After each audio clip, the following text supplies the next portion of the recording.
আচ্ছা, তো সবাই অঙ্কটা দেখতে পাচ্ছ। আমরা দেখতে পাচ্ছি এখানে যে বেগ এবং হচ্ছে গিয়ে সরণের মাঝে একটা সম্পর্ক দেওয়া আছে, তাই না? দেওয়া আছে, বলছে বস্তুর ত্বরণের মান বের করতে। সরল লেখা বলা চলছিল এটা। তাহলে কি আমাদের দেওয়া এখানে v equals root over 180 minus 16x। ত্বরণের মান বের করতে হবে। আমরা জানি ত্বরণ ইকুয়ালস টু কত হয়, যে dv dt, এটা হয়, তাই না? এবং এটাকে আবার লিখে কিভাবে লেখা যায়, সরণের সাপেক্ষে যদি করি, সরণ বা দূরত্ব, সরণ তো আমরা x বলছি, তাহলে সরণকে দুইবার ডিফারেন্সিয়েট করতে হবে, বেগকে একবার ডিফারেন্সিয়েট করতে হবে, যেটাকে আমরা ত্বরণ বলছি। ওকে, তো বলে দিচ্ছে সরলরেখায় চলমান কোন বস্তুর বেগ এবং সরণ x এর মধ্যবর্তী সম্পর্ক দেওয়া আছে, বেগ সরণ সম্পর্কটা দেওয়া আছে। আমাদের কি করতে হবে, আমাদেরকে বের করতে হবে হচ্ছে গিয়ে ত্বরণের মানটা বের করতে হবে। ওকে, ত্বরণকে কিন্তু ভেঙে আমরা আরো অনেকভাবে গুছিয়ে লিখতে পারতাম আর কি। তো যেমন এইভাবে চিন্তা করে দেখো যে এই যে ত্বরণটা আছে dv dt, chain rule apply করলে যে আমরা এখানে যদি ডিএক্স লিখি, দেখো ডিভি ডিএক্স, এখানে আবার যদি ডিএক্স লিখি তারপর ডিটি লিখি, তাহলে খেয়াল করে দেখো সেটা কিন্তু ত্বরণই হয়। কিভাবে ত্বরণ হয়, নরমাল বীজগণিতের মতো চিন্তা করলে হয়, যেটাকে আমরা চেইন রুল বলি। দেখো এই ডিএক্স এর সঙ্গে এই ডিএক্সটা যদি কেটে ফেলি, তাহলে কিন্তু ডিভি ডিটি থাকে। বুঝতে পারছি? তাহলে আমরা এভাবে লিখতে পারি যে ডিভি ডিটি কে এভাবে লেখা যেতে পারে dv by dx into dx by dt. তাহলে এইটাকে দেখো, এই যে অংশটা আছে এই অংশটাকে আমরা চিনি ডিএক্স কে আমরা আবার কি বলি, ভি বলি। তাহলে যদি আমি ভি বলে ফেলি আর এটাকে লিখতে পারবো ডিভি ডিএক্স। তাহলে খেয়াল করে দেখো ত্বরণ বের করার জন্য আমরা এই ফর্মুলা লিখতে পারি। ঠিক আছে, বেগ ইনটু সরণের সাপেক্ষে বেগ পরিবর্তনের হার। ওকে, এখন বলেছে যে বস্তুটির ত্বরণের মান বের করতে হবে। তো আমরা এখান থেকে ত্বরণ বের করতে চাচ্ছি। দেখো এই সম্পর্কটা কার সাথে, এই সম্পর্কটা বেগের সঙ্গে হচ্ছে গিয়ে সরণের। এইখানটা খেয়াল করো, যে বেগের সাথে সরণের একটা ডিফারেন্সিয়েট করা যেতে পারে। তাহলে আমি যে কাজটা করতে পারি সেটা হচ্ছে এরকম, এই জায়গাটা লিখলাম হচ্ছে আমরা ত্বরণ ইকুয়াল টু জেনেছি যে ভি ডিভি ডিএক্স। তাহলে এখানে ভিটা থাকলো, এখন হচ্ছে ডি ডিএক্স, এই ভি এর এখানটাতে আমরা এই সম্পর্কটা বসাই দিতে পারছি এই জায়গাটাতে, মাইনাস 16x। তাহলে এই ডিফারেন্সিয়েশনটা আমরা করতে পারবো সবাই নিশ্চয়ই। এখান থেকে আমরা যখন ডিফারেন্সিয়েট করছি, তোমরা জানো যে রুট ওভার এক্স এর ডিফারেন্সিয়েশন কত হয়, 1/2 রুট এক্স, তাই তো? এক্স বলতে আমরা এটাই বুঝছি, 16x। তারপর এটাকে अगेन ডিফারেন্সিয়েট করলে আসবে হচ্ছে মাইনাস 16। ওকে, তাহলে এখান থেকে ত্বরণের সম্পর্ক আসলো। আর আমাদের এই যে ভি যেটা আছে, ভি এর এখানটাতে আমরা এটাকে বসায় রাখতে পারতাম, যেটা হচ্ছে root over 180 minus 16x divided by 2 root over 180 minus 16x। এই ভি এর যে অংশটা আছে এরকম, এখানে মাইনাস 16, তাহলে এটা যদি চলে যায় তাহলে মাইনাস 8। এটা পার্ট যদি এককগুলো সব সাইডে থাকে, ঠিক আছে? তাহলে আমাদের এই ফরম্যাটে জিনিসটাকে একটু মনে রাখতে লাগবে। ওকে, ক্লিয়ার? আচ্ছা, এটা চেইন রুল বলে, তোমরা যখন ডিফারেন্সিয়েশন শিখবে তখন এটাকে ক্লিয়ারলি আরো বুঝে যাবে। আরেকটা অঙ্ক দেখতে পাচ্ছি, সবাই একটা স্টেটমেন্টটা দেখে নাও।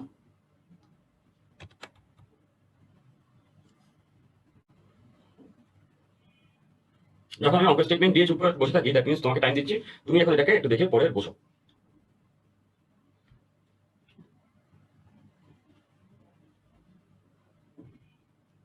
আচ্ছা, সবাই নিশ্চয়ই অঙ্কটা পড়ে দিচ্ছে, তাই না? তো গতি সমীকরণ দেওয়া আছে আর কি, আমাদের যে সমীকরণটি দেওয়া আছে, সমীকরণটা হচ্ছে এরকম যে V equals root over S into T. গতি নির্দেশকারী সমীকরণ দেওয়া আছে, বলেছে টাইম যখন 9 সেকেন্ড তখন মূল বিন্দু থেকে বস্তুটি সরণ ছিল হচ্ছে 15। আমাদের জানা আছে V equals to DS DT, root over S T. তাহলে আমরা একই বস্তুকে একই সাথে রাখবো, এই ডিফারেন্সিয়েশন চেঞ্জ যেটা আর কি, ডিএস এর সঙ্গে এস কে রাখবো, টি এর সঙ্গে টি কে রাখবো। ঠিক আছে, তাহলে এবার লিখতে পারবো DS root over S T DT, এক টাইপের ভেরিয়েবল একসঙ্গে রাখলাম। ঠিক আছে, তাহলে এখন এটাকে আমরা ইন্টিগ্রেশন করতে পারি চাইলে। ওকে, তাহলে এটাকে যদি ইন্টিগ্রেট করি, তাহলে আমরা বুঝতে পারছি যে DS by root over S, এটা ইন্টিগ্রেট করলে আসলে হচ্ছে 2 রুট ওভার এস,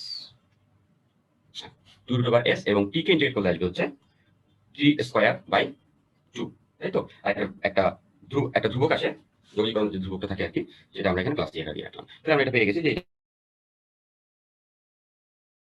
9 সেকেন্ড তখন মূল বিন্দু থেকে সরণ হচ্ছে 25 মিটার। তাহলে আমরা এখানে বসাচ্ছি এস এর ভ্যালু 25, আর টি তখন কয় সেকেন্ড,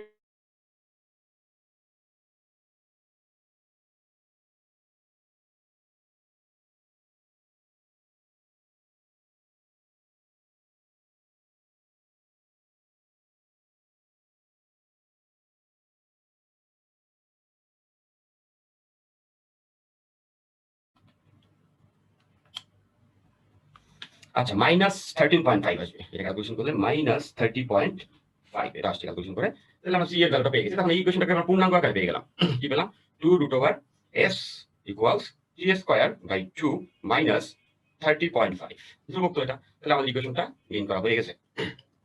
এবার বলেছে যে 9 সেকেন্ড থেকে 15 সেকেন্ডে সরণ নির্ণয় করো। ঠিক আছে, তো এখান থেকে আসলে ইকুয়েশনটা আমরা যখন গেইন করেছি, তাহলে আমরা 9 সেকেন্ডে সরণটা বের করতে পারবো, 15 সেকেন্ডে সরণটা বের করতে পারবো, এবং বিয়োগফলটা হবে ওদের মাঝে সরণটা। 9 সেকেন্ডে যদি আমি সরণটা বের করি, দেখো সবাই যে 9 সেকেন্ড সরণ বের করতে চাচ্ছি, এখানে আমি দিচ্ছি হচ্ছে S9, মানে 9 সেকেন্ডে মোট কত সরণ দিচ্ছি। তাহলে এখানে আমরা তো পেয়েছিলাম 9 সেকেন্ডের সরণের হিসাবটা। তারপর আমরা এখানে ডেটাটা বসাই, যেটা দেওয়া ছিল 9 সেকেন্ডের সরণ হচ্ছে গিয়া 25। তো এটা আমরা ক্যালকুলেশন না করি, বরং 9 সেকেন্ডের সরণটা আমরা জানি। তো আমরা 15 সেকেন্ডের সরণ বের করতে চাচ্ছি। তাহলে দেখো 15 সেকেন্ডের সরণ বের করলে টু, এখানে S15 দিচ্ছি, মানে 15 সেকেন্ডের সরণটা। তো এখানে টি এর হলো 15 স্কয়ার বাই 2 মাইনাস 30.5। তাহলে এখান থেকে আমরা 15 সেকেন্ডের মোট সরণটা বের করে ফেলতে পারবো। এবং এটা বের করলে আমি বের করে নিচ্ছি।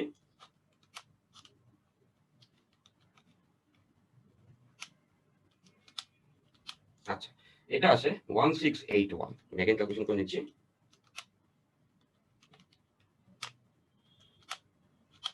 হ্যাঁ, এটা তাহলে আমরা দেখেছিলাম 9 সেকেন্ডের সরণ কত ছিল, 9 সেকেন্ডের সরণ ছিল হচ্ছে 25। তাহলে বলতো এই দুইটা গ্যাপের মাঝে কতটুকু সরণ হয়েছে, এই দুজনের বিয়োগফলটা, তাই না? তাহলে এই দুজনের বিয়োগফলটাই হচ্ছে এদের মাঝে কত সরণ হয়েছে, 1656 মিটার। এটা দেখি তোমরা আনসার কি করেছো। অনেকেরই এরকম একটি ধারণা থাকতে পারে যে ইন্টিগ্রেশন করে আমরা একটা লিমিটের মাঝে ইন্টিগ্রেট করলে হতো। হ্যাঁ, সেটা করলে হতো, আমরা একটু করে চলে গেছি। হ্যাঁ, অনেকেই সঠিক আনসার দিচ্ছ, তানভীর, মিলন, স্নিগ্ধা, থ্যাংক ইউ। আমরা চলে যাই আমাদের পরে। তো এই অংশটাতে আমরা কতগুলো গ্রাফ দেখতে পাচ্ছি, হ্যাঁ? তো সমবেগের ক্ষেত্রে আমাদের এই গ্রাফগুলো আঁকা আছে। আমরা কি কি গ্রাফ দেখছি এখানে? আমরা এখানে দেখতেছি হচ্ছে সরণ এবং হচ্ছে গিয়ে সময়ের গ্রাফ। এখানে দেখতে পাচ্ছি বেগ এবং সময়ের গ্রাফ। এখানে দেখতে পাচ্ছি ত্বরণ এবং হচ্ছে সময়ের গ্রাফ। তাহলে এগুলো সহজেই আসলে আমরা বুঝে ফেলতে পারছি। যেমন সমবেগের ক্ষেত্রে আমাদের সমীকরণটা তো জানা ছিল। সমীকরণটা ছিল s ইকুয়ালস vt, তাই না? তো আমরা প্রথমে দেখবো হচ্ছে সরণ এবং হচ্ছে সময়ের গ্রাফ। তো বোঝাই যাচ্ছে যে এটা y ইকুয়ালস টু mx টাইপের গ্রাফ, তাই না? y equals to mx, that's এটা মূলবিন্দু বানিয়ে গেছে। সরণটাকে আমরা y অ্যাক্সিস নিয়েছি, সময়টাকে x। এরপরে আমরা যাচ্ছি হচ্ছে গিয়ে বেগ ভার্সেস হচ্ছে গিয়ে সময়ের গ্রাফটা। হ্যাঁ, তাহলে বেগ ভার্সেস সময়ের গ্রাফটা নরমালি আমরা এখান থেকে বের করে ফেলতে পারতাম। এটা কিভাবে করে ফেলতে পারতাম? আমরা জানি যে বেগ যখন আমরা বের করি, বেগটা হচ্ছে গিয়ে সরণকে একবার ডিফারেন্সিয়েট করলে বেগ পাওয়া যায়। আমাদের এখানে যে সরণটা আছে, সরণটা দেওয়া আছে হচ্ছে ভিটি, সমবেগ যেহেতু সময়ের সাপেক্ষে ডিফারেন্সিয়েট করলে এই দেখতে পাচ্ছ এই ভি কে আমরা হচ্ছে যেহেতু এই পাশে আমরা ভি লিখছি, তো এই ভিটাকে তো আমরা ভি লিখতে পারি। আর এই যে ভিটা আছে এটাকে আমি ইউ লিখে রাখি, যাতে আমাদের মিলে না যায়। হ্যাঁ, ভি এটাকে যদি ইউটি কে যদি আমরা ডিফারেন্সিয়েট করে হিসেবে, তাহলে আসে ইউ। তাহলে দেখো এই ভি কে তো আমরা ওয়াই অ্যাক্সিসে নিয়েছি, আর ইউ যেটা আছে এটা তো গেলে, এটা কোনো টাইম কিন্তু নাই, কিন্তু ইউটাকে আমরা ধ্রুবক ধরতে পারি এম, হ্যাঁ, বা অন্য কোনো ধ্রুবক, বা টাইম কিন্তু এই সাইডে নাই। মানে সময়ের সাথে যদি আমি সরণের বেগের সম্পর্ক দেখি, যে সমবেগ সময়ের সঙ্গে বেগে চেঞ্জ হয় না, যতই সময় যায় বেগটা একটা নির্দিষ্ট জায়গায় ফিক্স থাকে। দেখো সময় যতই যাচ্ছে বেগ এই রেখাতেই আছে, যেহেতু এটা সমবেগ। এবার ত্বরণ, ত্বরণ তো নাই আসলে, সোজা কথা, ত্বরণ ইকুয়াল কত হবে, 0 হবে, যেহেতু সমবেগ ত্বরণ নাই। তাহলে সময় যতই যাচ্ছে ত্বরণের মান নাই কোনো, ঠিক আছে? এবার হচ্ছে সমত্বরণ। সমত্বরণের ক্ষেত্রে আমাদের ইকুয়েশনটা জানা আছে, s equals ut plus half at square. তো দেখতে পাচ্ছ স্কয়ার আছে t এর, মানে হচ্ছে একটা কার্ভ হবে, তাই না? এরকম এরকম একটা বক্ররেখা হবে, তাই না? স্কয়ার থাকলে কোনো সরলরেখা হচ্ছে না। তো t যত বাড়তেছে, যেহেতু ত্বরণের কথা বলছে, সরণ তত বাড়তেছে, বাট এটা এক্সপোনেনশিয়ালি বেড়ে যাচ্ছে, তাই না? স্কয়ার আছে দেখে আচ্ছা বোঝা যাচ্ছে। আর যখন আমরা বেগ বের করতে চাইবো, আমরা জানি বেগ বের করার সময় যেটা করতে হয়, সরণকে ডিফারেন্সিয়েট করতে হয় t দিয়ে। তো t দিয়ে যদি ডিফারেন্সিয়েট করি, তাহলে দেখতে পাচ্ছ আসবে হচ্ছে u প্লাস, এইটাকে যদি ডিফারেন্সিয়েট করা হয় বুঝতেই পারছো যে হাফ এ টু চলে আসবে টি, টি এর সাপেক্ষে আমরা এটাকে ডিফারেন্সিয়েট করলাম, তাহলে ইউ প্লাস এটি, তাই না? তাহলে দেখো আমাদের ইউটাকে আমরা ওয়াই অ্যাক্সিসে বসাচ্ছি, আর টিটাকে এক্স অ্যাক্সিসে। এটা তো একটা কনস্ট্যান্ট সমতল, তাহলে এটাকে এম বলছি, এটাকে এক্স বলছি, আর ইউটাকে আমরা সি বলতে পারছি। তাহলে Y equals to MX plus C. বোঝা যাচ্ছে এটা হচ্ছে ওয়াই অক্ষকে কাটবে আমাদের একটা সরল রেখা, তোমরা ম্যাথে পড়েছো, Y equals to MX plus C. যতটা উপরে কাটে সেটাকে আমরা বলি হচ্ছে সি। আমরা দেখতে পাচ্ছি সিটাই হচ্ছে আমাদের এখানে ইউ, তাই না? তুলনা ধ্রুবকটা ইউ বা আদিবেগ ভি নট। ওকে, আর এটা কি? এটা হচ্ছে আমাদের ঢাল, এই রেখার ঢালটা হচ্ছে আমাদের এ। এভাবে আমরা বুঝতে পারছি যে বেগ এবং সময় গ্রাফটা হবে ওয়াই অক্ষকে কর্তন করে এরকম একটি সরলরেখা। ওকে, এবার ত্বরণ যেহেতু বলেছে সমত্বরণ, সমত্বরণ মানে তো বুঝতেই পারছো, ত্বরণ যেহেতু সমত্বরণ, তার মানে হচ্ছে গিয়ে ত্বরণের মান সময়ের সঙ্গে সঙ্গে চেঞ্জ হবে না। আর ত্বরণ বলেছে যেহেতু এটা পজিটিভ সাইডে হবে, দেখতে পাচ্ছ সময় চেঞ্জ হতে ত্বরণ চেঞ্জ হচ্ছে না, ঠিক আছে? ত্বরণ একটা ভ্যালুতে চলে যাচ্ছে। আচ্ছা, এটা গ্রাফ দেখতে পাচ্ছ, সবাই একটু দেখতে হলো, আসলে দেখো স্টেডিয়ামে হাসার সঙ্গে সঙ্গে সবাই মনোযোগ সহকারে একটু দেখবা। গ্রাফটা কার গ্রাফ? গ্রাফটা হচ্ছে বেগ এবং সময়ের গ্রাফ। বলেছে মোট সরণ দূরত্ব নির্ণয় করতে, ঠিক আছে? মোট সরণ বের করতে হবে এবং মোট দূরত্ব নির্ণয় করতে হবে। ওকে, আচ্ছা, তাহলে এখান থেকে একটু খেয়াল করলে তোমরা বুঝতে পারছো, সেটা হচ্ছে আমরা জানি যে আমরা যখন দেখেছি ওইখান থেকে, তখন আমরা দেখেছিলাম যে আমাদের সবাই জানা ছোটবেলা থেকে যে সরণ বা মোট অতিক্রান্ত দূরত্ব হচ্ছে গিয়ে ভিটি গ্রাফে আবদ্ধ ক্ষেত্রফলের সমান হয়। ওকে, এটা ছোট্ট একটা ছবি এঁকে আমরা একটু বুঝে নিই। মনে করো একটা গ্রাফ আছে, এই গ্রাফে এইখানে আছে হচ্ছে গিয়ে একটি, এইখানে আছে হচ্ছে ভি, তাহলে জানা আছে এস ইকুয়ালস টু ভিটি না?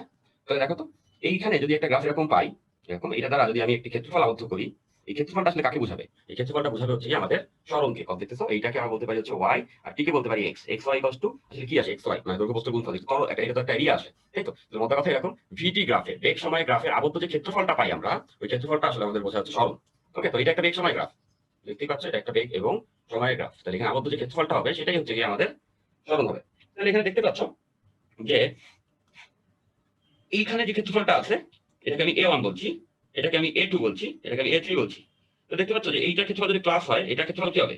মাইনাস, এটা নিচের দিকে আসে, তাই না? তাহলে এইটা এবং এইটার ক্ষেত্রফল যোগ করলে কেটে যাবে, থাকবে শুধুমাত্র A3। তাহলে আমি 3 সেকেন্ডের জন্য মোট সরণ বের করি, সরণ বের করি 3 সেকেন্ডের জন্য, বুঝতেই পারছিলাম এই তিনটা ক্ষেত্রফলের যোগফল হওয়া উচিত, তাই না? এবং যে কোনো দুইটা তো কেটে যাবে, থেকে যাবে একটা, সেটা কোন দিকে? পজিটিভটা থেকে যাবে, তাই না? তাহলে এইটার ভ্যালুটাই হচ্ছে আমাদের মোট সরণ। এটা ভ্যালুটা যদি বের করতে চাই, দেখতে পাচ্ছ এটা ত্রিভুজ হাফ হাফ ইনটু ভূমি। ভূমিটা কত হবে? ভূমি দেখতে পাচ্ছ 2 থেকে 3 মানে হচ্ছে 1, আর উচ্চতা বলা আছে, উচ্চতা কত? 5। এখান থেকে আসবে হচ্ছে আমাদের 2.5। এটা গেল হচ্ছে আমাদের সরণ। এবার বলেছে দূরত্ব। দূরত্বের ক্ষেত্রে মাইনাস বলে কিছু না। আমরা দেখেছিলাম সরণের সংজ্ঞা থেকে আই থেকে এফ এর মাঝে সরলরৈখিক দূরত্ব, এটাকে আমরা সরণ বলি। দূরত্ব বের করার ক্ষেত্রে তোমরা খেয়াল করবা, দূরত্ব কিন্তু মনে করো কাছে কাছে আসলে ওই পুরো দূরত্ব, কত পথে তুমি হাইটে আসছো পুরো লেনটাই সুতাটাকে ধরে কান্দিল যত লম্বা পাবা ওটা দূরত্ব। তাহলে এখানে মাইনাস সরণ বলে কিছু নাই, ঠিক আছে? তাহলে এখানে মোট তিনটা ক্ষেত্রফলের যোগফল হবে, মাইনাস বলে কিছু থাকছে না। দূরত্বে দূরত্ব সবকিছু যোগ করে নিয়ে আসতে হবে আমাদের। তাহলে যখন দূরত্ব বের করবো ডিস্টেন্স, তখন হচ্ছে তিনটা ক্ষেত্রফলে আমাদের বের করতে হবে। তাহলে 3 ইন্টু 2.5 মানে 7.5 মিটার। আচ্ছা, এই স্টেটমেন্ট সবাই একটু পড়ে ফেলি।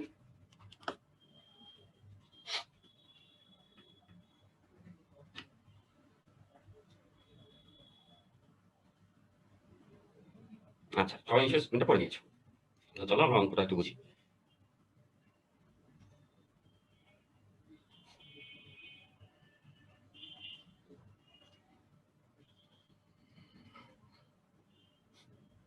তো একটা বস্তুকে ঊর্ধ্বমুখে ছুড়ে দেওয়া হয়েছে কত বেগে? 100 মিটার পার সেকেন্ড বেগে। সেকেন্ড বেগে একটি বস্তুকে উপর নিক্ষেপ করা হয়েছে। কতক্ষণ পরে সে 10 মিটার উচ্চতায় থাকবে? তো সহজ অঙ্ক, 10 মিটার উচ্চতায় সে কতক্ষণ পরে থাকবে? ওকে, তো এখান থেকে ছুড়েছি আর এখান থেকে সে উঠছে, তো কতটা উঠে গেছে? 10 মিটার। ক্লিয়ার? ছোড়া হয়েছে কোন দিকে? উপরের দিকে ছোড়া হয়েছে, তো 10 মিটার উপরে আছে। তাহলে আমরা এইটাকে যদি ইনিশিয়াল পয়েন্ট ধরি, বুঝলাম এটা ইনিশিয়াল পয়েন্ট, এটা হচ্ছে আমাদের ফাইনাল পয়েন্ট। তাহলে ডিসপ্লেসমেন্ট কত? দেখতে পাচ্ছি ডিসপ্লেসমেন্ট কোন দিকে বা সরণ কোন দিকে? উপরের দিকে। এবং উপরের দিকে কত? সেটা 10 মিটার। তাহলে আমরা এস এর ভ্যালু লিখতে পারবো হচ্ছে 10। তো দেখতেই পাচ্ছ আদি থেকে শেষের দিকে সরণকে ধরি আমরা, আই থেকে এফ এর দিকে হয়ে গেছে। তাহলে এবার দেখো ছুড়েছি কোন দিকে? ছোড়ার দিকটা কিন্তু আমাদের বলা আছে, ছুড়েছে উপরের দিকে। এত বেগে একটি বস্তু উপর নিক্ষেপ করা হলো, মানে ছুড়ে দেওয়া মানে বেগের দিকটা যেটাকে আমরা আদিবেগ বলি, সেটা দিকটা কোন দিকে? উপরে, মানে সেটা সরণের দিকে, তাহলে সেটা প্লাস। ত্বরণ যেটা সেটা কোন দিকে বলতো? ত্বরণ আমরা দেখতে পাচ্ছি জি হবে, সেটা নিচের দিকে, যেটা সরণের দিকে না, সরণ তো আদি থেকে শেষ এই দিকে, তার মানে এটা মাইনাস। ঠিক আছে, আমরা ওই যে বলেছিলাম সরণটা ঠিক করবো, তারপরে দেখবো বেগ যদি তার দিকে হয় প্লাস, বেগ তার বিপরীত হলে মাইনাস। ঠিক তেমন করে ত্বরণের ক্ষেত্রে ত্বরণটা নিচে ছিল এই জন্য মাইনাস। তার মধ্যে সূত্রটা ছিল এস ইকুয়ালস, আমরা জানতাম যে S equals UT plus half AT square. আমরা কিন্তু ভ্যালুগুলো বসাবো, এস এর ভ্যালু কত? 10, এটা উপরে। ইউ ছুড়ে দেওয়ার বেগ সেটা উপরে ছিল, সেটা প্লাস 100 টি প্লাস হাফ। এর ভ্যালুটা জি যেটা নিচের দিকে, দ্যাটস ওয়াই এটা কি করবো? মাইনাস, সরণের দিকে এটা না, মাইনাস 9.8 ইনটু টি স্কয়ার। তাহলে এই দিকে সমীকরণটা সলভ করলে আমরা টি এর ভ্যালুটা পেয়ে যাবো। তাহলে তোমরা সলভ করে আনসারটা দাও, আমি সলভ করে নিচ্ছি। ক্যালকুলেশন অনেক ইম্পর্টেন্ট পার্ট। হ্যাঁ, অনেকেই আসলে ক্যালকুলেশন অনেক এরর হয়, যেটা আমারও হইতো। অ্যাডমিশনের এই স্টেজে তোমরা সবাই ক্যালকুলেশনের পার্টটাও করবা, এটাকে অবজ্ঞা করলে অনেক বেশি এরর পেয়ে যাবা পরীক্ষায়।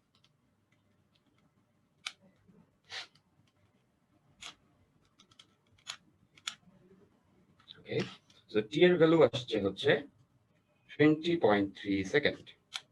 আরেকটা আসে, টি এর দুইটা আনসার আসছে, অবশ্যই দুইটাই নিব আমরা। 0.10 সেকেন্ড। এখন দুইটা কেন আসছে বলতো?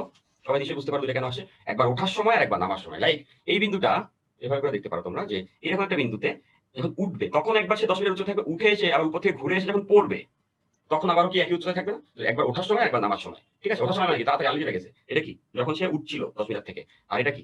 বেশি সময় মানে নামার সময়, আর ঘুরে এসে যখন পড়ছিল। এটা দুইটাই গ্রহণযোগ্য answer। আরেকটা অঙ্ক আছে, এটা দেখো।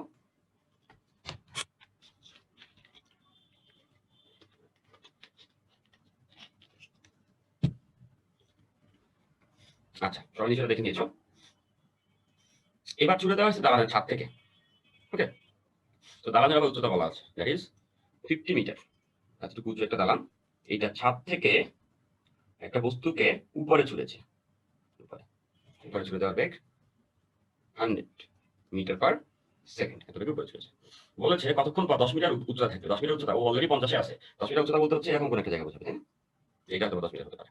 তাহলে আমরা হচ্ছে উচ্চতা হচ্ছে উপরের দিকে, তাই তো? তো ছুড়েছে উপরের দিকে, দেখো এইভাবে এখান থেকে হচ্ছে সে চলে দিছে, ঠিক আছে, সে উপরের দিকে যাচ্ছে। তাহলে এবার খেয়াল করে দেখো, সে উপর থেকে ঘুরে এসে এবার যখন ছুড়ে দেওয়া হবে 10 মিটার উচ্চতার কথা যেটা বলেছে, এখান থেকে যখন ছুড়ে দিবা, ছুড়ে দিলে সে উপরে উঠবে, উঠে একটা সময় এসে সে কোথায় আসবে, এই জায়গাতে আসবে। দেখো ছুড়ে দিছো, উঠে এসে এইভাবে এই জায়গাতে আসবে। এখন 10 মিটার হিসাব করছি, এই জন্য জায়গাটা হিসাব করছি আমরা, যেমন এখান থেকে 10 মিটার উপরে আছে। তাহলে ওইখান থেকে ছুড়বো, এটা ইনিশিয়াল পয়েন্ট। ফাইনালি আমি কোথায় তার অবস্থান খুঁজতেছি, এই জায়গাতে, এটাকে আমি এফ বলতে পারি। সেটা কিভাবে ট্রাভেল করবে, এখান থেকে ছুড়বে, পটলাটা খেয়াল করো, ছুড়বা, উঠতে, দেন নেমে এইখানটা আসছে, এটা ভূমি থেকে 10 মিটার উপরে, ঠিক আছে। তাহলে মজার কথা, ও কোন পথে ঘুরে আসছে ইট ডাজন্ট ম্যাটার। এইখান থেকে ছুড়েছি, এখানে আসছে। আমি বলেছি সরলের সংজ্ঞাতে যে ছুড়েছি যে বিন্দু থেকে, আসছে যে বিন্দু, তাদের মধ্যবর্তী সংযোগ সরলরেখার সরণের মান দিকটা হবে হচ্ছে আই থেকে এফ এর দিকে, আই থেকে এর দিকে। তাহলে তো হয়ে গেল, আমি এখান থেকে বুঝে ফেলছি সরণের মানটা হবে আই থেকে এফ এর দিকে, এবং সেই মানটা কত, খুব সহজে আমরা বুঝে ফেলতে পারি, সেই মানটা হবে 40, তাই তো। এইটা সরণের সংজ্ঞা অনুযায়ী আদি থেকে সেই দিকে দিকটা, আর মানটা তাদের মধ্যবর্তী সংযোগ সরলরেখা 40। ছুড়েছি কোন দিকে, নিশ্চয়ই তোমরা এতক্ষণ দেখে বুঝে ফেলছো, ছুড়েছি উপরে, তাহলে সরণের দিকে তো আসে, তাহলে এটা কি দিব, মাইনাস।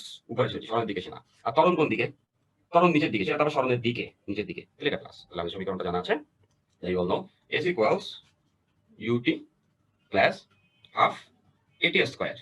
আমাদের এসটা কত, আমাদের এসটা হচ্ছে 40। ছুড়েছি কোন দিকে, উপরে, যেটা সরণের দিকে না, তাহলে সেটা মাইনাস 100 টি প্লাস হাফ। এবার ত্বরণ নিচের দিকে, যেটা সরণের দিকে, যেটা 9.8 টি স্কোয়ার। তাহলে এখান থেকে যদি তোমরা সলভ করে ফেলো, তাহলে পেয়ে যাবে হচ্ছে টি এর ভ্যালুটা। আচ্ছা, তাহলে আমরা সলভ করে নিচ্ছি।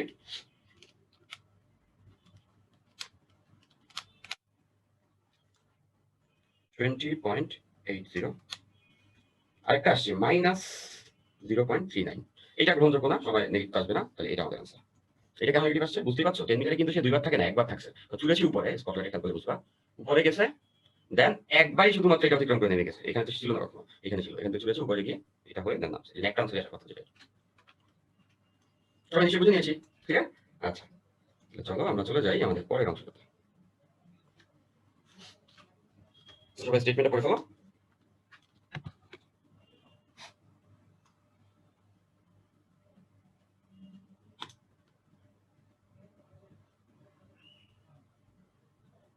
আচ্ছা, ব্যাপারটা কেমন আমরা দেখি। যেটা লিফট আছে, এই লিফটটা নিচের দিকে যাচ্ছে, হ্যাঁ, এই দিকে যাচ্ছে নিচের দিকে, এবং নিচের দিকে লিফটে যাওয়ার ত্বরণটা বলা আছে, সেটা হচ্ছে 4.8 মিটার পার সেকেন্ড স্কয়ার। এত ত্বরণ নিচের দিকে যাচ্ছে। এখন লিফটের মেঝে 2 মিটার উপর থেকে একটি বল ছেড়ে দিলে কতক্ষণ মেঝে টাচ করবে, মানে এখান থেকে একটা বল ছেড়ে দিবা, তো সেটা কতটুকু উপরে আছে সেটা বলা, সেটা হচ্ছে 2 মিটার উপরে আছে। এটা কত সময় পরে আসলে লিফটের মেঝেকে ছুঁয়ে দিবে, ওকে, যদি লিফট নিচের দিকে যায়। ফার্স্ট অফ অল আমরা মনে রাখছি যে আমরা এই ক্যালকুলেশনটা করবো হচ্ছে লিফটের সাপেক্ষে। সব ধরনের এই ক্যালকুলেশন লিফটের সাপেক্ষে, কজ এই যে 2 মিটার উচ্চতার কথা বলেছে, এই 2 মিটার উচ্চতা কিন্তু লিফটের সাপেক্ষে বলা আছে, লিফটের সাপেক্ষে 2 মিটার উচ্চতা ছিল বলটা, তাই না। লিফটটা কত উচ্চতা আছে সেটা আমি চিন্তা করছি না, আমি চিন্তা করছি লিফটের সাপেক্ষে বলটা 2 মিটার উচ্চতা আছে। সব ধরনের ক্যালকুলেশন লিফটের সাপেক্ষে হবে। তাহলে লিফটের সাপেক্ষে যদি হয়, তাহলে বুঝতে পারছি লিফটের সাপেক্ষে এটাকে আমরা এস বলছি, ওকে। আর দেখো বলটা কিন্তু লিফটের সাপেক্ষে স্থির আছে, ছেড়ে দেওয়ার আগে অবধি লিফটে নামতেছে, ও নামতেছে, একই সাথে নামতেছে, লিফটের সাপেক্ষে এখানে স্থির ছিল, হাত ধরে রাখা ছিল, তাহলে আদিবে শূন্য নাই, তাহলে হাফ।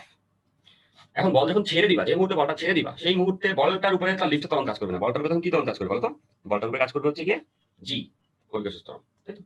তাহলে হচ্ছে জি মাইনাস এ। কেন এই মাইনাস করলাম, ওই যে আপেক্ষিক বেগে তোমরা দেখেছো, যার সাপেক্ষে করতে হয় তাকে বিয়োগ করে দিতে হয়। এখানে হচ্ছে লিফটের সাপেক্ষে, তাহলে লিফটের ত্বরণ 4.8 বা এ, আর বলটার ত্বরণ জি, লিফটের সাপেক্ষে সে 2 মিটার নেমে আসছে, তাহলে লিফটের সাপেক্ষে ত্বরণ কত হবে, জি মাইনাস এ, যার সাপেক্ষে হয় তাকে বিয়োগ করে দিতে হয়, তাহলে বিয়োগ করে দিছে, এটা ইনটু টি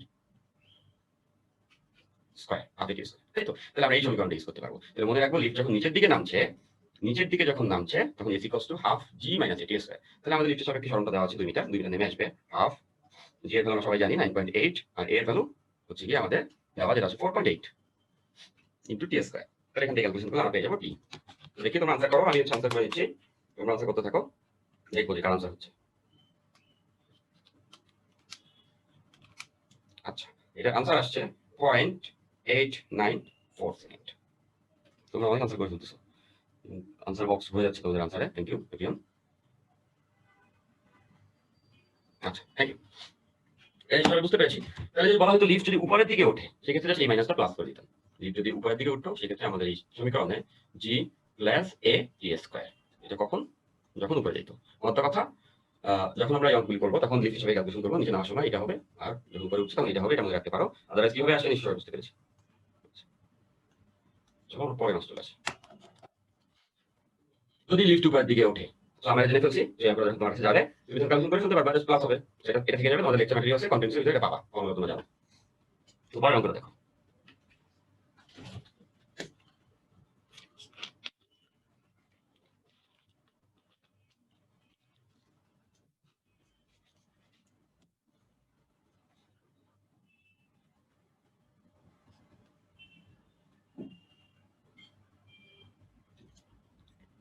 আচ্ছা, সবাই নিশ্চয়ই এটা পড়ে দিয়েছো। এটা অঙ্ক একটা বইটা অ্যাডমিশন আসছে এর আগে।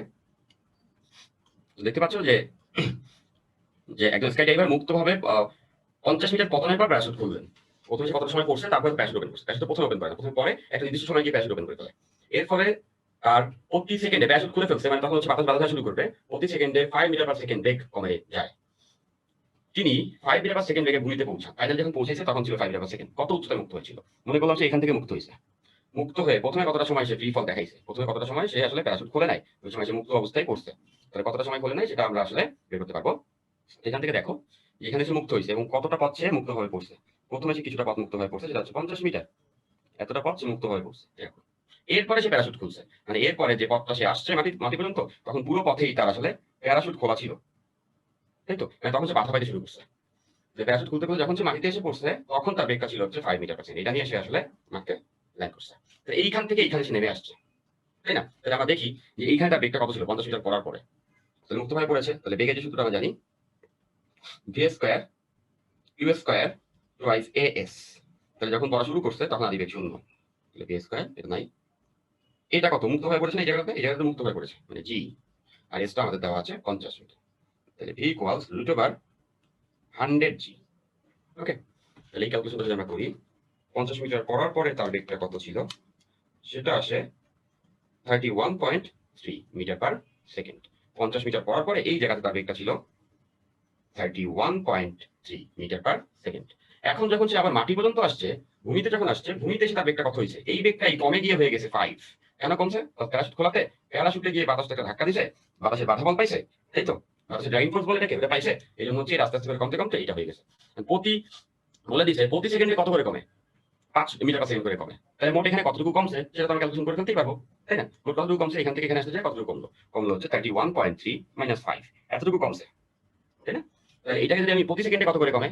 5 করে। তাহলে 5 দ্বারা যদি ভাগ করে দিই, তাহলে জানতে পারবো মোট কয় সেকেন্ড লাগছে এটা কমতে। মোট কমছে এতটুকু, ওই থেকে 5 করে কমে। তাহলে এখান থেকে পেয়ে যাবো না যে এই পয়েন্ট থেকে এই পয়েন্টে আসতে কতটুকু সময় লাগছে? এতটুকুই কমবে। মোট এতটুকু চেঞ্জ হয়েছে, সেটাকে আমি ভাগ করছি প্রতি সেকেন্ডে কতটুকু করে কমে। ওইখান থেকে ক্যালকুলেশন করলে আনসার আসবে 5.26 সেকেন্ড। মানে এই জায়গা থেকে এই জায়গাতে আসতে লাগবে হচ্ছে 5.26 সেকেন্ড। ওকে, এখন বলেছে কত উচ্চতায় মুক্ত হয়েছিল আর কি।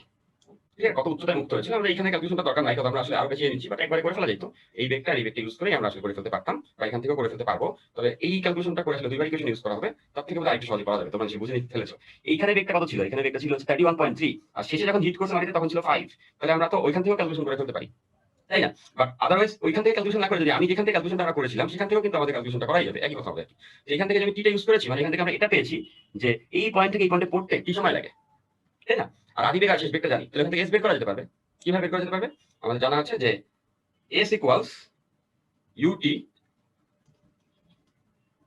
আচ্ছা, অনেকগুলো সমীকরণ আছে, আমরা জানি যে ভি দিয়ে যদি বের করতে চাই, V V V equals U V square equals U square plus twice S. আমাদের কিন্তু চেয়েছে যে কত উচ্চ থেকে মুক্ত হয়েছিল, মানে 50 তো উপরে আছে, পরের এখানে রেসটা লাগবে, এখানে কতটা এস, কতটা পথ অতিক্রম করেছে। তাহলে এখানে আমাদের শেষ বেগটা লাগবে, এখানে হচ্ছে কি আমাদের আদি বেগটা লাগবে, তাই তো? এবং আদি বেগ শেষ বেগ দুইটাই দেওয়া আছে। আমাদের কিন্তু এখানে ত্বরণটা লাগতো, কিন্তু ত্বরণটা আমরা আসলে এখানে বের করি নাই, মানে ত্বরণটা বের করে নিতে হবে। তো ত্বরণটা যদি বের করতে হয় সেক্ষেত্রে আমরা জানি এত বেগের যাত্রা শুরু করেছে 31.3, এখানে শুরু করেছে এবং শেষ হয়েছে 5 গিয়ে।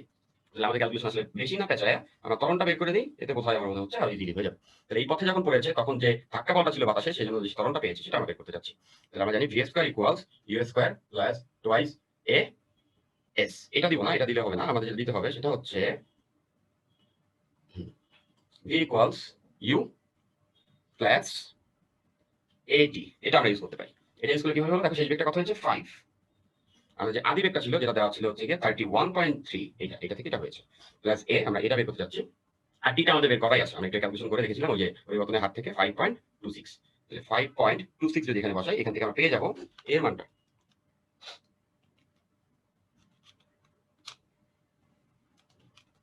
আচ্ছা, এর মানটা আসে ভালো মান -5 পার সেকেন্ড।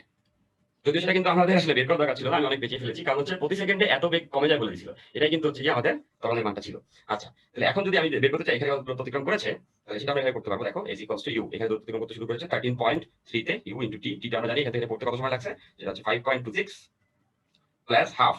এর ভ্যালুটা আমরা জানি যেটা হচ্ছে -5, আর এখানে হচ্ছে 5.26 হোল স্কয়ার। তাহলে এই পথটার জন্য কতটা এস হবে সেটা আমরা বের করতে পারবো।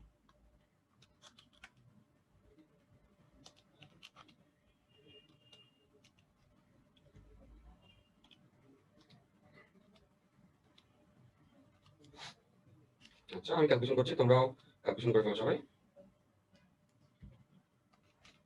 আচ্ছা, এই এস এর ভ্যালুটা আসে হচ্ছে গিয়ে 95.46। ঠিক আছে, তাহলে আমরা ওভারঅল ক্যালকুলেশন আমরা পেয়ে গেলাম যে এই পয়েন্ট থেকে এই পয়েন্টের মাঝে দূরত্ব যেটা হচ্ছে 95.46, আর এটা ছিল 50। তাহলে মোট কত উপর থেকে পড়েছে? 95.46 প্লাস আর উপরে এটা হচ্ছে 50। মোট এত উপর থেকে পড়েছে, যেটা হচ্ছে 145.46 মিটার। ঠিক আছে, ক্লিয়ার?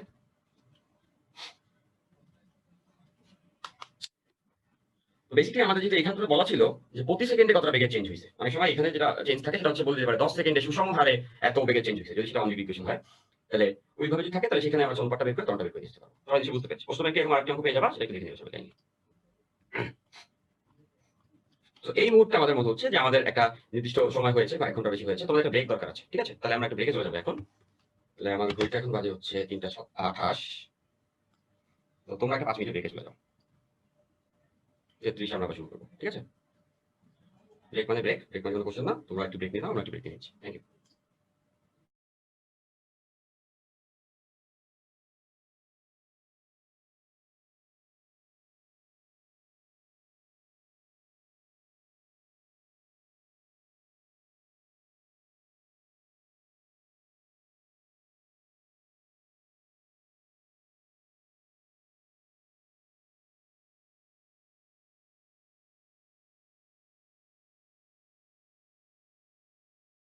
ব্রেক হতে পারে।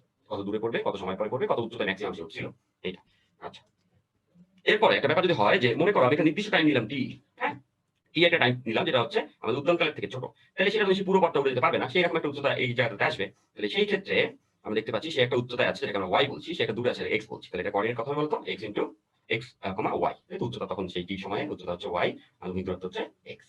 ওকে, তাহলে এরকম একটা নির্দিষ্ট সময় টি পরে যদি আমরা জানতে চাই কত উপরে আছে ফুটবলটা, কত দূরে আছে, তাহলে সেগুলো আমরা কিভাবে বের করতে পারবো? ওকে, তাহলে টি সময় পরে আমাদের ক্যালকুলেশন করতে পারি। তাহলে আমরা দেখতে পাচ্ছি যে এই যে ছুড়ে দেওয়া বেগটা সেটা হচ্ছে ভি ছিল। তাহলে যদি ভি হয় তাহলে বুঝতে পারছো তার এই আনুভূমিক বরাবর একটা অংশ আছে, এই কোণটা যে থিটা, তার আনুভূমিক অংশ হচ্ছে ভি কজ থিটা, যার সঙ্গে কোণ তার সঙ্গে কজ হয়। তার একটা উলম্ব অংশ আছে, উলম্ব অংশটা এই দিকে আমরা বুঝছি, উলম্ব অংশ যেটা সেটাকে আমরা লিখতে পারবো হচ্ছে ভি সাইন থিটা। আর আমরা এটা জানি যে ত্বরণ যেটা আছে সেটা কাজ করছে কোন দিকে, সেটা কাজ করছে নিচের দিকে, তাই তো? আর এক্স অক্ষে কোনো ত্বরণ নাই, তাহলে এতটুকু দূরত্বে আসে টি সময়, টি সময় যদি এতটুকু দূরত্বে যায় তাহলে আমাদের জানা আছে এক্স ইকুয়ালস, এক্স অক্ষে বেগটা কত বলতো, ভি কজ থিটা, এবং কতটা সময় পেয়েছে টি, তাহলে X equals to V cos theta T. এই এক্সটা আমরা বের করতে পারবো, যেহেতু এক্স কোনো ত্বরণ থাকে না। ফর্মুলা দেখলে বুঝতেছে এদিকে ছোড়া, এদিকে ছোড়া হয়েছে, তাহলে এদিকের অংশ হচ্ছে ভি কজ থিটা, এদিকে ত্বরণ নাই মানে সমবেগে যাবে এদিকে, আর টি সময় এতটা পথ যাবে, এক্স ইকুয়ালস টু এই অক্ষের বেগ ইনটু সময়। এবার ওয়াই অক্ষের ক্ষেত্রে চিন্তা করি, টি সময় পরে সে ওয়াই উচ্চতায় উঠেছে, ওয়াই দিয়ে কত বেগে ছড়া হয়েছিল, ওয়াই দিকে ছড়া হয়েছিল উপরে ভি সাইন থিটা। তাহলে আমরা বুঝতে পারছি ভি সাইন থিটা ইনটু টি, যেহেতু এখানে বন্ধন আছে বা নিচের দিকে জি আছে, তাহলে মাইনাস হাফ এর জায়গাটাতে জি বসবে, যেহেতু যেটা নিচে এই জন্য মাইনাস ছিল টি স্কয়ার। তাহলে খেয়াল করে দেখো এই ইকুয়েশন থেকে বের করতে পারবো টি সময় পরে কত দূরে যাবে, এই ইকুয়েশন থেকে বের করতে পারবো টি সময় পরে তার কত উচ্চতা হবে, কত সে উপরে থাকবে। বুঝতে পারছি? এখন যদি বলে টি সময় পরে তাহলে কত সরণ হবে, সরণের সংখ্যা থেকে আমরা জেনেছি, আমি তোমাদেরকে বলেছিলাম যে যে বিন্দু থেকে ছুঁড়েছি আর যে বিন্দুতে এখন সে আছে তাদের মধ্যবর্তী যে স্ট্রেট যে ডিসটেন্সটা, এটাকে আমরা বলবো হচ্ছে সরণ এস, আই থেকে এফ এর দিকে এই যে ডিরেকশনটা দেখতে পাচ্ছি। তাহলে এস আমরা কিভাবে করতে পারবো? কোয়াইট সিম্পল, এটা হচ্ছে বুঝতেই পারছো, এটা ওয়াই এটা এক্স, পিথাগোরাস দিলেই আমরা পেয়ে যাবো হচ্ছে তার অতিভুজটা। তাহলে পেয়ে যাবো root over X square plus Y square, আর টি সময় পরে এক্স ওয়াই আমরা এখান থেকে ইকুয়েশন থেকে বের করে দিতে পারবো। ঠিক আছে? আচ্ছা, এবার যদি বলা হয় বেগ, টি সময় পরে বেগের কি অবস্থা, ভি এক্সটা, এক্স অক্ষে বেগের কি হবে? এক্স অক্ষে বেগ তোমরা দেখতেই পাচ্ছ, এই এক্স অক্ষ আমরা সমবেগে যাচ্ছে ভি কস থিটা, এদিকে কোনো ত্বরণ নাই, তাহলে টি সময় হোক যে সময় হোক সেটা হচ্ছে ভি কস থিটাই থাকবে, এক্স অক্ষে বেগের চেঞ্জ হবে না after time T or any time. আর ভি ওয়াই, ভি ওয়াই পরে দেখো ওয়াই অক্ষে বেগ চলে যাওয়ার একটা ছিল V sine theta, but T সময় পরে বেগ একটু একটু কমে যাচ্ছে যেহেতু নিচের দিকে আছে ত্বরণটা, তাহলে মাইনাস জি টি। তাহলে এইভাবে করে আমরা টি টাইম পরে এক্স অক্ষে একটা কথা হবে, ওয়াই অক্ষে একটা কথা হবে, এটা বের করে ফেলতে পারবো। ঠিক এরকম হবে এই জায়গাটাতে, তো এইটা হচ্ছে আমাদের ভি এক্স আর এইটা হচ্ছে আমাদের ভি ওয়াই হবে। ঠিক আছে, তো ভি এক্স বের পেলাম, আমাদের যদি এখানে জানতে আমাদের বের করতে হবে আমাদের যে লব্ধি বেগটা কত হবে টি সময় পরে, তাহলে এইটা হচ্ছে আমাদের সেই লব্ধি বেগটা ভি, বুঝতেই পারছো পড়াশোনা বই দিকে থাকলে এই ভিটা যদি আমরা বের করতে চাই আফটার টাইম টি, তাহলে ভিটা হবে হচ্ছে গিয়ে root over V X square plus V Y square, এরকম, তাই তো? এবং সেটা কত কোণ করে থাকবে এক্স এর সাথে, এটা যদি থিটা বলি তাহলে আমরা লিখতে পারবো tan theta equals V Y by V X, মানে একবার যার সঙ্গে কোণ সেটাকে আপনি লিখতে হয়। তাহলে দেখো এখানে আমরা সব ধরনের ইনফরমেশন পেয়েছি যে একটা নির্দিষ্ট ছোট ক্ষুদ্র টাইম পরে কত দূরে থাকবে আনুভূমিকে, কত উচ্চতায় থাকবে, কত সরণ হবে, তার আনুভূমিক বেগ কত হবে, উলম্ব বেগ কত হবে, তার লব্ধি বেগ কত হবে, লব্ধি বেগ দিক কত হবে, সেভাবে করে আমরা যে কোনো নির্দিষ্ট সময়ের জন্য একটা প্রত্যেক টাইমের অবস্থান ঠিক করে ফেলতে পারবো। ঠিক আছে, আচ্ছা, তো এই ফর্মুলাগুলো পাওয়ার সঙ্গে প্র্যাকটিস করে ফেলতে হবে সবাইকে। Right. তো চলো আমরা এবার পরের অংশটাতে আগাই। তো এখানে ইকুয়েশন যেগুলো আমি বলেছি, যেগুলো দেওয়া আছে, এখানে একটা ইকুয়েশন যেটা আছে এটা তোমরা জানো যে একটু ক্যালকুলেশন করে আমরা এই লাইনটাও পেতে পারি। এখানে হচ্ছে কি আমাদের আনুভূমিক পাল্লা এবং হচ্ছে এক্স ওয়াই, মানে হচ্ছে যে যে অবস্থানটা করছে সেই অবস্থান এবং আনুভূমিক পাল্লার মাঝে একটা সম্পর্ক বের করা যায়, এটা তোমরা মনে রাখতে পারো। Help you. আচ্ছা, চলো আমরা অঙ্ক প্র্যাকটিস করি। একটা অঙ্ক দেখতে পাচ্ছ, চলো আমরা স্টেটমেন্টটা পড়ে ফেলো। আচ্ছা, তাহলে এই অঙ্কটা করার আগে আমরা আরেকটা ইকুয়েশন জেনে নিচ্ছি, সেটা হচ্ছে এই যে একটা নির্দিষ্ট অবস্থানে যখন প্রাসটি থাকে, লাইক এরকম একটা অবস্থানে যখন প্রাস থাকে, এটা হচ্ছে এক্স ওয়াই। এই এক্স এবং ওয়াই মাঝে একটা সম্পর্ক আমরা কিন্তু ডিরাইভ করেছিলাম, ঠিক আছে? যে Y equals to X tan theta minus G X square by two V cos theta whole square. এটা হচ্ছে যে যেখান থেকে আমরা বলতে পারি যে এটা একটা প্যারাবোলা ইকুয়েশন হয়। তো এটা একটু আমরা মনে রাখতে পারি, কারণ হেল্প করে আমাদেরকে। দেখো এখানে কি অবজার্ভ করা যায়, যেটা দেখতে পাচ্ছ ওয়াই কিন্তু এখানে মাত্রা এক, পাওয়ার এক আছে, বাট এক্স এর পাওয়ার কত আছে? এক্স এর পাওয়ার কিন্তু স্কোয়ার আছে। তাহলে বুঝতেছো এটা এক্স এর দ্বিঘাত সমীকরণ। এই সমীকরণটা একটি এক্স এর দ্বিঘাত সমীকরণ।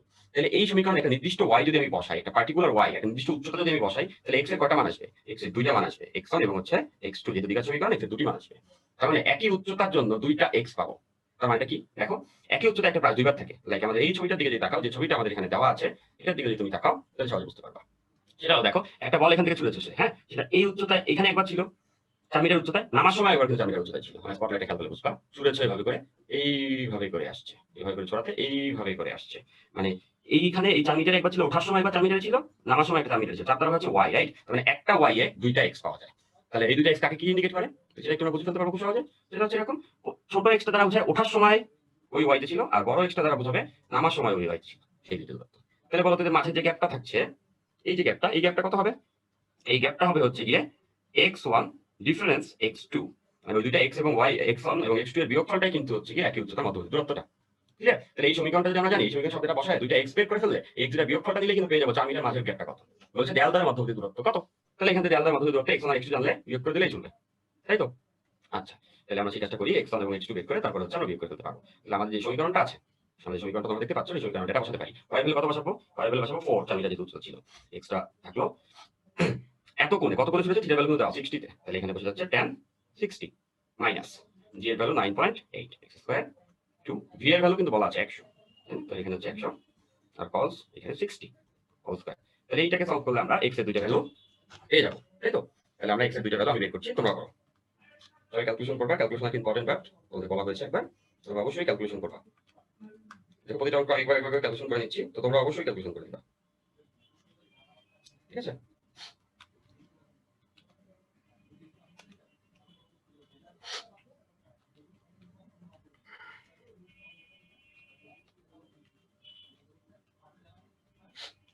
আচ্ছা,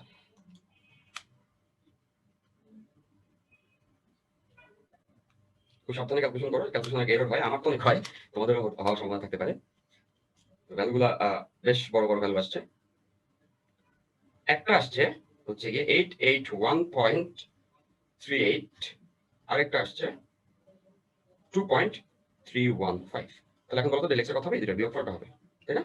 এই দুটোর বিয়োগফলটা হবে হচ্ছে আমাদের ডেল এক্স এর মানটা। তাহলে আমরা এই দুটোকে বিয়োগ করে দিলে, আচ্ছা যদি বিয়োগ করে ফেলি তাহলে আনসারটা আছে 879.06। ওকে, তো আমি যদি ভুল না করে থাকি এটাই আনসার। সবাই কিছু বুঝতে পেরেছি, কম্পিউটার নিশ্চয়ই সবাই ধরে ফেলার কথা। ওকে, আচ্ছা, তো চলো আমরা চলে যাই আমাদের পরের আসলে। সবাইকে স্টেটমেন্টটা পড়ে ফেলি।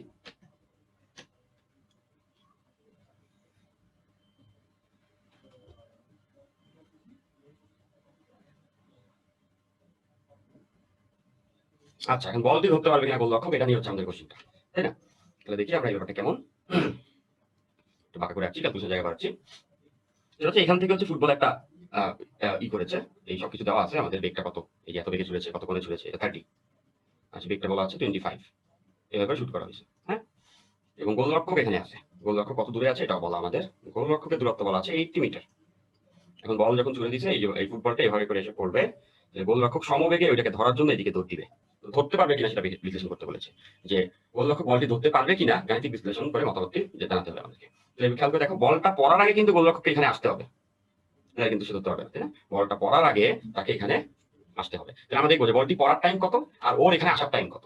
ওর এখানে আসার টাইম যদি বলটি পড়ার আগে হয়, তাহলে সে বলটি ধরতে পারবে মারতে পারবে আগে হলে মানে কি আগে হলে বা ওই সময় হলে মনে করো এখান থেকে এখানে এসে করতে 5 সেকেন্ড লাগে, গোলরক্ষক যদি 5 সেকেন্ডে এই দূরত্বটা কভার করতে পারে তাহলে বলটা ধরতে পারবে। আচ্ছা আগে পারলেও পারবে আগে চলে আসবে, বাট 5 থেকে বেশি সময় দিয়ে ফেললে বলটি মাটিতে পড়ে যাবে। আমরা এখন দেখবো যে বলটি মাটিতে পড়তে কতটা সময় লাগে, সেটাকে আমরা কি বলি উদ্যানকাল টি। ঠিক আছে, জানা আছে 2v sin থিটা বাই জি।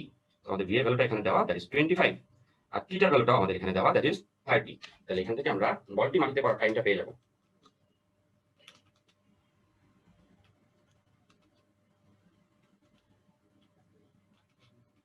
আচ্ছা, এখান থেকে বলটি মাটিতে কত টাইম লাগবে? 2.55 সেকেন্ড। হ্যাঁ, তো এতটুকু সময় হচ্ছে বাতাসে থাকে সে। এখন এই গোলরক্ষককে তো এই যে পথটা আছে আমরা দেখতে পাচ্ছি, এই যে পথটা, এই পথটা দূরত্ব অতিক্রম করতে হবে এই সেকেন্ডের সময়, এরপরে আসলে হবে না, তাই তো? তাহলে ও কতটা পথ আসলে অতিক্রম করবে? তাহলে আমরা আগে যেটা করবো সেটা হচ্ছে ক্যালকুলেশন করে এই আটটা বের করে রাখি কত দূরে গিয়ে পড়ে, তাই না? তাহলে আর কত হবে বুঝতে পারছি, আনুভূমিক পাল্লা, যেটা হচ্ছে গিয়ে আমাদের সূত্রটা হচ্ছে V square sine 2 theta by G. V এবং থিটা দেওয়া আছে, এখান থেকে আমরা আটটা বের করে ফেলি।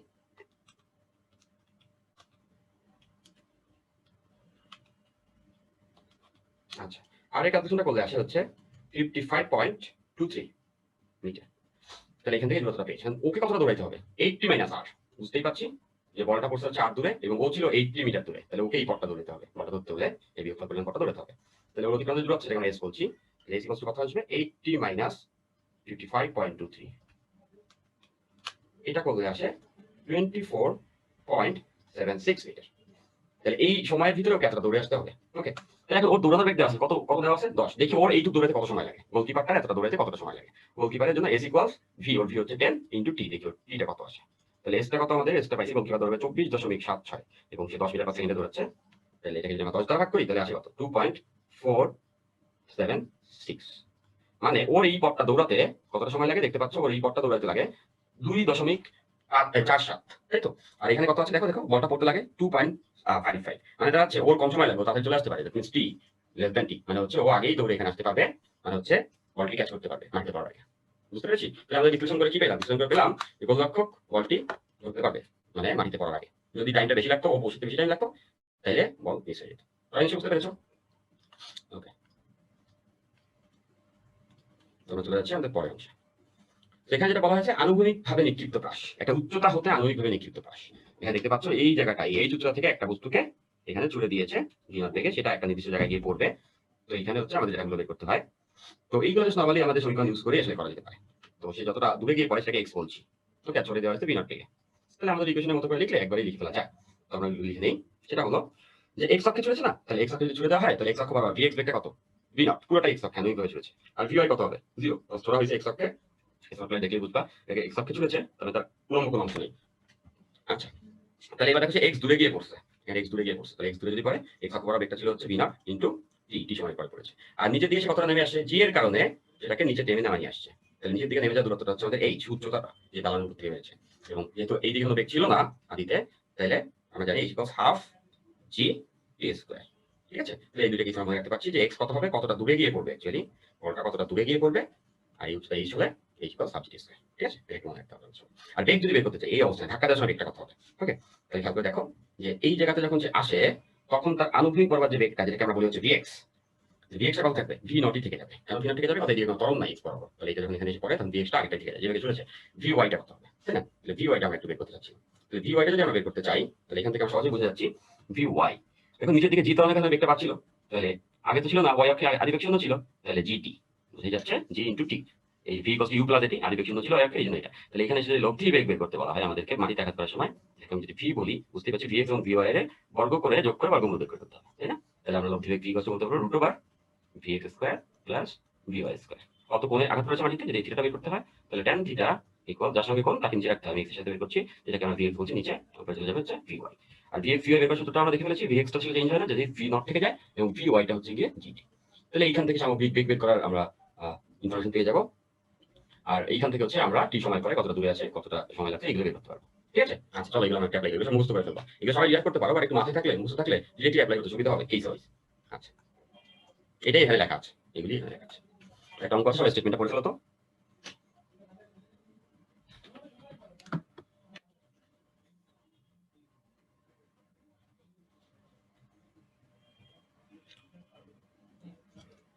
বলেছে যে নিরাপদে লাভ দিতে পারবে কিনা। নিরাপদ বলতে কি বোঝায়, যে মানে ওইটা ঠ্যাং ভাঙবে কিনা আর কি। তো এই যে দূরত্ব আছে, দূরত্বগুলো দেওয়া আছে আমাদের, যে উচ্চতা পার্থক্য দেওয়া আছে এই দালানটা এবং দুটো দালানের মাঝে উচ্চতা পার্থক্য দেওয়া আছে। মানে ও যে লাভ দিবে এই দালান এইটুকু, আর এই যে এখানে একটা দালান, তো এই হচ্ছে এখানে লাভ দিবে।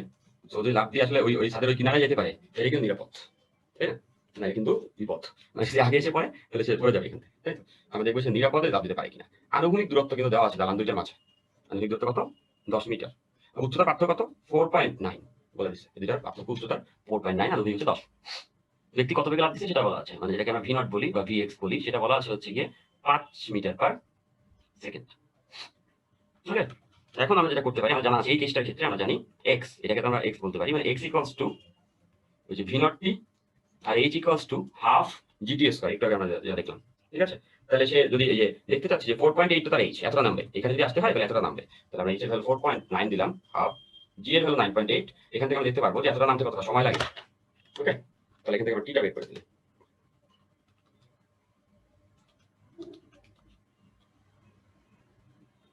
আচ্ছা, তাহলে অতটুকু নামতে সময় লাগে হচ্ছে 1 সেকেন্ড। 1 সেকেন্ডে এতটুকু নেমে আসে 4.9 মিটার। তাহলে দেখি তো ওই ওই 1 সেকেন্ডের ভিতরে সে কত সামনে যায়। এক্স এর ভ্যালুটা হবে হচ্ছে 5 ইন্টু 1, মানে সে ওইটুকু নামার ভিতরে এই বেগে লাফ দিলে এত মিটার সামনে যায়। মানে ব্যাপারটা এরকম, এখান থেকে বুঝবা এতটুকু নামতে নামতে সে আসলে 5 মিটার সামনে যায়, এখানে আসে মোটা কথা 4.5 4.9 যখন নেমে ফেলে তখন সে এক্স বরাবর যায় কতটুকু, 5 মিটার। মানে এখানে গ্যাপটা কতটুকু, 10 মিটার। তার মানে এই বেগে লাফ দিলে সে এই যে পথটা দেখতে পাচ্ছ, এই পথে সে আসলে মাটি দিকে পরে হাত ভেঙে ফেলবে, তাই তো? তাহলে সেফ ছিল না, তার বেগটা একটু বাড়াইতে হইতো, একটু বেশি বেগে লাফ দিলে সে হয়তো যেতে পারতো। যেহেতু মাঝের গ্যাপটা 10 মিটার এবং সে ওই সময় ভিতরে গেছে 5 মিটার এদিকে, তার মানে বুঝতে পারছি নিরাপদ না। বলেছে লাভ দিতে পারবে, এটা বলেছে যে এত বেগে সে নিরাপদে লাভ দিতে পারবে, এটা জিজ্ঞাসা করেছিল আমাদের কাছে, ঠিক না? এটা নিরাপদ না, এত বেগে সে নিরাপদে লাভ দিতে পারবে না। তাহলে বলতো কত বেগে নিরাপদে লাভ দিতে পারতো? যদি তার বেগটা 10 হইতো তাহলে নিরাপদ হইতো। কারণ নিরাপদ হইতো এখন আদি বেগটা যদি 10 হইতো, 10 হইলে 10 ইন্টু 1, এখান থেকে আসে 10, তখন সেক্ষেত্রে একদম লাভ দিয়ে এই যে কিনারায় গিয়ে পড়তো। বুঝতে পারছি, ক্লিয়ার? বাট এটা নিরাপদ না। তো এই যে অংশটা দেখতে পাচ্ছ, এখানে কি বলা আছে দেখতে পাচ্ছি আমরা, উচ্চতা হতে উপরে নিক্ষিপ্ত ব্রাশ। উচ্চতা থেকে আমরা এবার উপরে চলে গিয়েছি। দেখতে পাচ্ছি স্পটলাইটটা, যে আমাদের স্পটলাইটটি দেখলে বুঝে যাবা এখান থেকে উচ্চতায় আছে, এদিকে চলেছে, এদিকে এইদিকে ছুড়লে এভাবে করে আসবে, এভাবে করে এটা মুভ করবে। তাহলে উচ্চতা হতে চলে যাওয়া হয়েছে। তাহলে আমরা এইটার ক্ষেত্রে কেসগুলো একটু দেখে নিতে পারি। ঠিক আছে, আচ্ছা, তো সবাই দেখতে পেলো যে এখান থেকে চলেছি আমরা, চলেছি ভি নট বেগে, আর আছে থিটা নট। তাহলে বুঝতে পারছো যে এটা এক্স বরাবর একটা অংশ থাকবে, সেটাকে আমরা কি বলবো, V naught cos theta not. উপরের দিকে একটা থাকবে অংশ, যেটাকে আমরা বলতে পারবো V naught sine theta not, তাই না? অংশ বের করে ফেলেছি। এখন যে এই দিকে আসছে, তাই না? এই দিকে সে যে দূরত্ব গেছে সেটাকে আমরা এক্স বলতে পারবো। তাহলে এক্স অক্ষে যে দূরত্ব যাবে, X equals to V naught cos theta naught into T. আমরা জানি এক্স অক্ষে কোনো ত্বরণ থাকে না, এক্স অক্ষে কোনো ত্বরণ থাকে না। তাহলে ওয়াই সে কত নেমে আসছে, যদি সে পুরোটা নেমে আসে, লাইক এরকম পুরোটাই নেমে আসছে, মানে এখান থেকে সে ওই দালানের ছাদ থেকে একদম মাটিতে চলে আসছে, যেটা এইচ নেমে আসছে, তাই না? এইচ, তাহলে আমরা ওখান থেকে লিখতে পারবো এইচ। এবং দেখো ছুড়ে দেওয়ার যে বেগটা, তোমরা নিশ্চয়ই খেয়াল করেছো, ছুড়ে দেওয়ার বেগটা স্পটলাইট দেখলে বুঝতে পারছো। এদিকে ছুড়ে দেওয়াতে একটা অংশ এইদিকে, আর একটা অংশ কিন্তু উপরে, এইদিকে স্পটলাইট দেখতে হবে, আর একটা উপরে এইদিকে। তাহলে দেখবা যে ছুড়ে দেওয়া বেগের দিকটা কিন্তু উপরে, আর সরণটা এসে এখানে পড়েছে, মানে হচ্ছে সরণটা কিন্তু নিচের দিকে আর ছুড়ে দেওয়া হয়েছে উপরের দিকে। ঠিক আছে, তাহলে বেগটা কিন্তু সরণের দিকে না। তাহলে এখানে কি দিব, minus minus V naught sine theta naught into G, plus জিটা আবার কোন দিকে আমরা বুঝতেই পারছি, জি নিচের দিকে, টানজেন্টের দিকে, হাফ জি স্কয়ার। সবাই নিশ্চয়ই এতটুকু বুঝতে পেরেছি, ক্লিয়ার? আচ্ছা, এটা যদি বুঝে ফেলো তাহলে এখান থেকে পরের অংশটা আমরা বুঝে ফেলতে পারবো।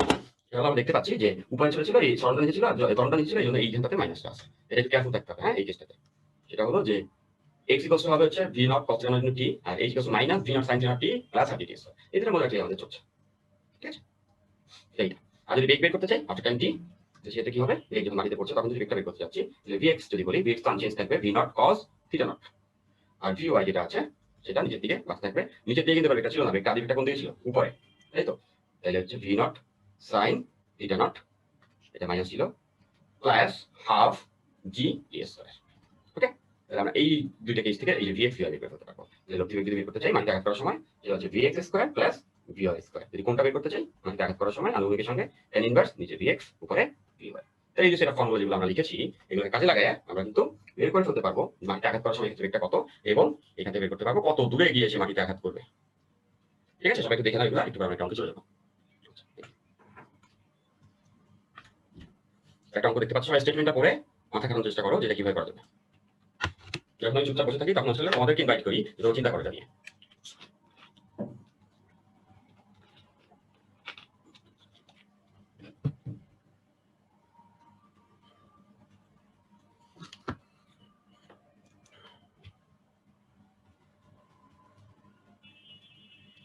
আচ্ছা, সবাই নিশ্চয়ই করে নিয়েছো। ওকে, সেটা তো একদম আমাদের জানা কেসগুলোই হলো, তাই না? কি হবে এগুলোতে? যে ওই ব্যাপারটাই আমরা চিত্র এঁকে লিখে নিতে পারি। এখান থেকে ছুড়ে দেওয়া হয়েছে, দালানের উচ্চতা দেওয়া আছে 10 মিটার। দালান যেটা যে দালানটা থেকে ছুড়েছে সেটা হচ্ছে 10 মিটার, এবং ছুড়ে দেওয়ার বেগের আহ, বেগের মান বলা আছে। ছুড়ে দেওয়ার বেগটা হচ্ছে গিয়ে 18, আর কোনটাও বলা আছে। কোনটা কত? কোনটা হচ্ছে 30। তাহলে খুব সহজেই আমরা বুঝতে পারছি এটা কোন পথে চলবে, তাই না? এই পথে এইভাবে করে এসে এরকম করে এসে এটা এখানে মাটিতে আঘাত করবে। তো বলেছে কত দূরে গিয়ে মাটিতে আঘাত করবে, মানে এইখানটাতে সে কতটা দূরে যাবে, এক্স বের করতে বলেছে, সোজা কথা। তাহলে আমরা বুঝি, আমরা জানি এক্স ইকুয়ালস টু কি বলতো, ভি কস থিটা ইনটু টি। তাহলে ভি এর ভ্যালুটা জানা আছে, ভি এর ভ্যালু 18, থিটা ভ্যালুটা জানা আছে, সেটা হচ্ছে গিয়ে 13।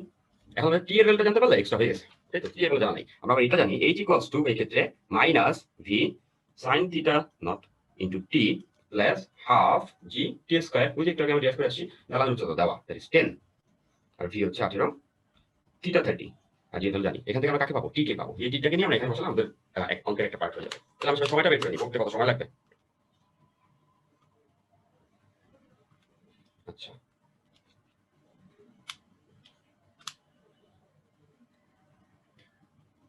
সবাই ক্যালকুলেশন করার চেষ্টা করবে সময় থাকলে হাতে। তো টি এর যে রাইট আনসারটা আসে, মানে যেটা পজিটিভ মান, সেটা আসছে 2.6।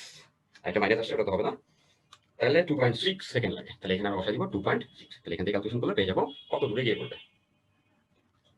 আমি ক্যালকুলেশন করে নিই।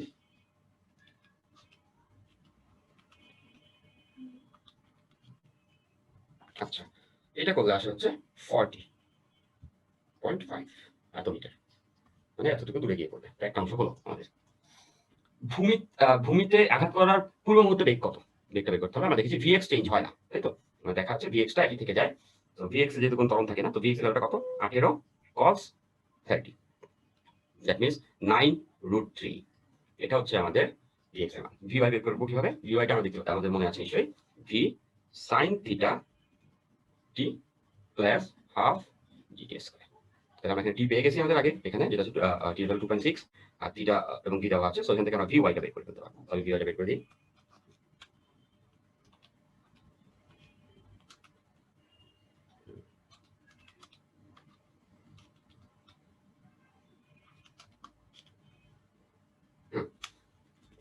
এটা করলে ভিওয়াইটা আসে 9.724। সো এটা হয়ে গেলে আমরা এবার ভিটাকে বের করতে পারবো। টোটাল যে ভিটা হয় আমাদের কি হয় বলো, টোটাল ভিটা দুইটা বর্গ করে যোগ করে বর্গমূল করে ফেলতে হবে। হ্যাঁ, তাহলে ভিটা ইকুয়ালস হবে দুইটা বর্গের যোগফলের বর্গমূল। তাহলে আমরা একবার ক্যালকুলেশন করে ফেলি।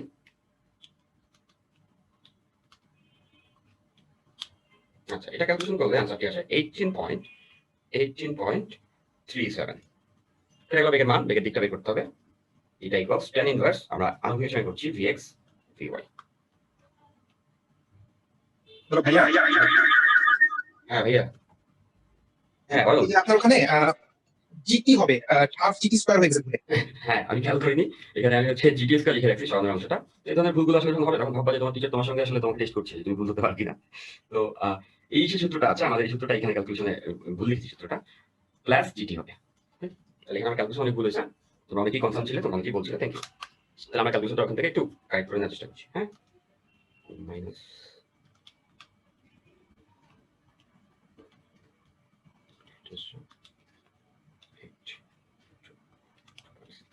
আচ্ছা, এখানে ক্যালকুলেশনের এরর ছিল। এখানে ওই ক্যালকুলেশনের এরর কারেক্ট করলে এবার মুসিবত ঠিকই আছে। সেটা হচ্ছে আসে হচ্ছে 16.48। 16.48। তাহলে এখানে আমাদের আরো ক্যালকুলেশন এরর আছে, যেগুলো কারেক্ট করে ফেলি।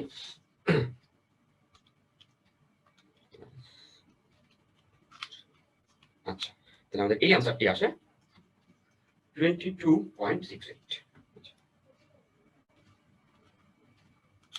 ওকে, আমাদের ফাইনালি অ্যাঙ্গেলটা যখন বের করবো তখন অ্যাঙ্গেলটা আসবে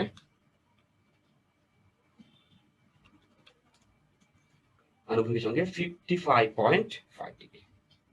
সবাই নিশ্চয়ই বুঝতে পেরেছি, ঠিক আছে সবাই? ওকে, দ্যাটস ইট। তো আমাদের এখান থেকে হচ্ছে ভিএক্স ভিওয়াইটা বের করে নিয়ে তারপর হচ্ছে এখান থেকে আমরা লব্ধি বেগটা এবং হচ্ছে মাটিতে আঘাত করার সময় কত কোণে আঘাত করবে এটা বের করে ফেলতে পারবো। ঠিক আছে, এই দুইটা বেগের মানটা এবং কত কোণে আঘাত করবে মাটিতে, সেটা হচ্ছে আমাদের আঘাত করার পূর্ব মুহূর্তে বেগ। আর আমাদের কতটা দূরে গিয়ে আঘাত করবে সেটা হচ্ছে এক্স ভ্যালুটা। হোপফুলি সবাই বুঝতে পেরেছি। তো আমরা চলে যাচ্ছি আমাদের পরের অংশটাতে। তো এই অংশটাতে আমরা আসলে জানি, আমাদের এই ফর্মুলাগুলো জানা আছে। যে কৌণিক বেগ বের করার সূত্র, সেটা আমাদের সবার জানা, যে কৌণিক বেগ বের করার সূত্র হচ্ছে গিয়ে এরকম, ওমেগা ইকুয়ালস থিটা বাই টি, তাই তো? সবার এটা জানা আছে যে omega equals theta by T হয়। আচ্ছা অয়ন, স্ক্রিনটা কি চলে গেছিল কিছু সময়ের জন্য? ভাইয়া কখন? একটু আগে আমার কাছে মনে হলো যে চলে গেছিল, না বোধহয় যায়নি, সরি। না না, আচ্ছা ভাই একটু কি আগের পেজে যাবেন, আমি একটা জিনিস দেখতাম। Sure, sure, sure. হ্যাঁ আগে এখন পেজে কিন্তু, যাবো? হ্যাঁ হ্যাঁ যাবো। জাস্ট আগের পেজে। হ্যাঁ। ও সলিউশনটা কি নাই এখানে? না, সলিউশনটা এখানে নাই। তাহলে সলিউশন লাগবে তোমার? না ভাই, ওই যে অ্যাঙ্গেলটা কি আপনি ইয়ের সাথে করছিলেন, আনুভূমিক সাথে না হ্যাঁ, ভার্টিক্যাল? আনুভূমিক সঙ্গে করেছিলাম, ওকে আনুভূমিক সঙ্গে। এই যে এটা, দেখো। ঠিক আছে, thank you. Okay, thank you. আচ্ছা, তাহলে চলো যে একটি আমাদের অঙ্কটা করে ফেললাম একটু আগে। তো আমরা যেখানে ছিলাম সেখানে আসি। কৌণিক বেগের ক্ষেত্রে, হ্যাঁ, কৌণিক বেগের ক্ষেত্রে আমার জানা আছে omega equals to theta by T হয়, তাৎক্ষণিক কৌণিক বেগ ডি থিটা বাই ডিটি। কৌণিক ত্বরণ ইকুয়ালস টু কি হয় আমাদের জানা, সেটা হচ্ছে ওমেগার পরিবর্তনের হারটা, রৈখিক বেগের ক্ষেত্রে ওমেগা আর। এই ফর্মুলা ছোট ফর্মুলা, এগুলো তোমাদের জাস্ট মাথায় রাখতে হবে। স্পর্শকীয় বা রৈখিক ত্বরণ ইকুয়ালস টু হচ্ছে এই যে এটি মানে ট্যানজেনশিয়াল অ্যাক্সিলারেশন ইকুয়ালস আলফা আর, এটা জানো তোমরা।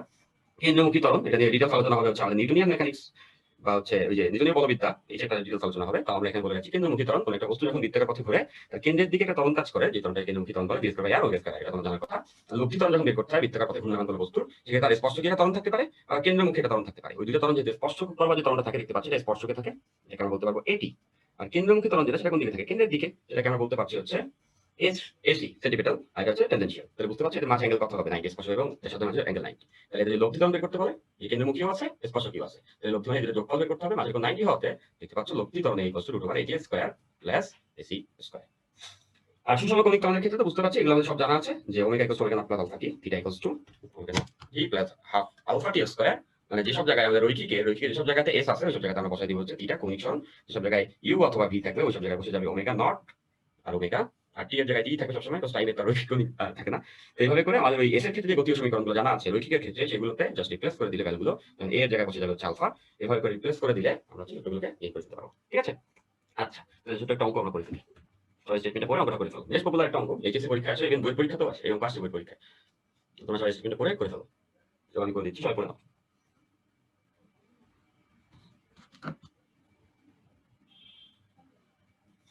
চলো আমরা করে ফেলি। কি বলেছে? একটা ফ্যানের কথা বলেছে, বলেছে এত র‍্যাপ পার মিনিট, মানে বুঝতেছো রিভলভস পার মিনিট, মানে মিনিটে কয়বার পাক খায়, একটা মিনিটে কয়বার ঘুরে ফেলে সেটা।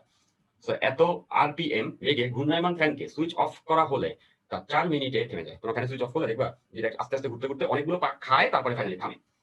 থামার পূর্বে এটি কতগুলি পূর্ণ ঘূর্ণন সম্পন্ন করবে। ঠিক আছে? তো প্রথমে ঘুরছিল কত, omega not, omega not equals to দেওয়া আছে 1500 আরপিএম রিভলভস পার মিনিট। এটাও একটা আসলে একক। ঠিক আছে? তোমরা র‍্যাড পার সেকেন্ড যেটা ইউজ করো, এটা র‍্যাড পার সেকেন্ড এসআই ইউনিট, তাই না? রেডিয়ান পার সেকেন্ড যেটা, এটা হচ্ছে এসআই ইউনিট। এটা দ্বারা বোঝাচ্ছে রিভলভস পার মিনিট, এটা এসআই ইউনিট না, এটা ইউনিট, আমরা ইউনিটই করে ফেলবো, যেহেতু আমাদের ঘূর্ণনই বের করতে বলেছে। আর দ্বারা হচ্ছে রিভলভস মানে ঘূর্ণন।